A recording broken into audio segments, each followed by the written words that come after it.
Hello বন্ধুরা, তোমরা সবাই কেমন আছো? এই দেখো আমার মালবেরির ডাল থেকে চারা। তোমরা বুঝতেই পারছো যে আমি পানিতে রেখে খুব সহজেই মালবেরির ডাল থেকে চারা তৈরি করেছি।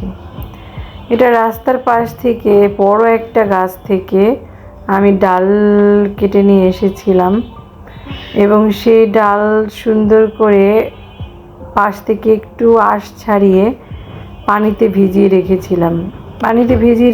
10 দিন হলো।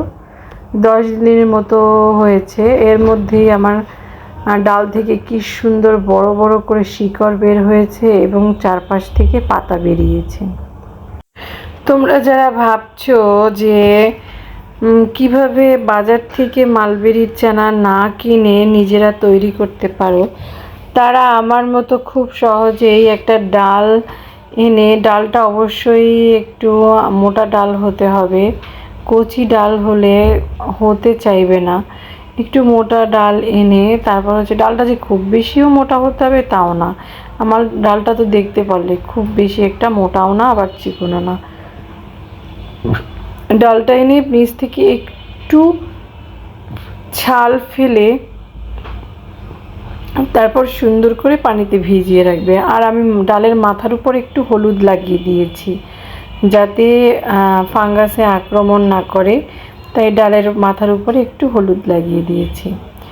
এবার হচ্ছে 10 দিনের মতো রেখে দিয়েছিলাম ডালটা পানির মধ্যে এবং চমৎকারভাবে শিকড় বেরিয়েছে এবং চারপাশ থেকে এই যে ডালপালা ছেড়েছে। দেখো শিকড়, দেখো এই যে কতগুলো শিকড় বেরিয়েছে, অনেকগুলো শিকড় বেরিয়েছে, দেখতে পেয়েছো বন্ধুরা? এবং আমার ডালটা যে খুব বেশি একটা মোটা তাও না। আর দেখো আমি কতটা আঁশ ফেলে দিয়েছিলাম, দেখো সুন্দর বোঝা যাচ্ছে। আর মাথার কাছ থেকে একটু হলুদ লাগিয়ে দিয়েছিলাম জাস্ট। এখন আমি এটা মাটিতে রোপণ করছি। এরপরে পরবর্তীতে কি হলো, গাছটা কত বড় হলো তোমাদের সাথে অবশ্যই আমি আপডেট শেয়ার করব। আর এটা 12 মাসই মালবেরির চারা, 12 মাস মালবেরি হবে। অলরেডি হচ্ছে আমার যে ডাল হয়েছে না, এই ডালের পাশ থেকে যে পাতা গজিয়েছে, এখান থেকে ছোট ছোট মালবেরি ভিতরে দেখা যাচ্ছে, যেটা মোবাইলে এখন দেখানো সম্ভব না। আর একটু বড় হলে তোমাদের সাথে আমি শেয়ার করব। এই ছিল আমার তোমাদের সাথে শেয়ার করা।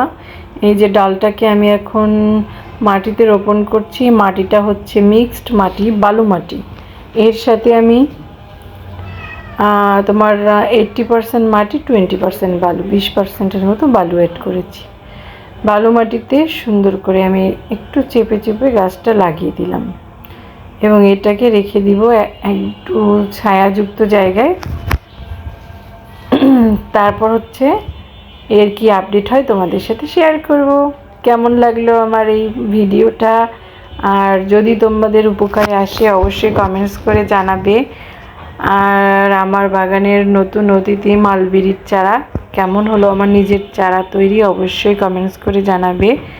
ভালো লাগলে ভিডিওটা লাইক, কমেন্ট, শেয়ার করবে, সাবস্ক্রাইব করবে। আবার দেখা হবে নতুন কোনো ভিডিওতে।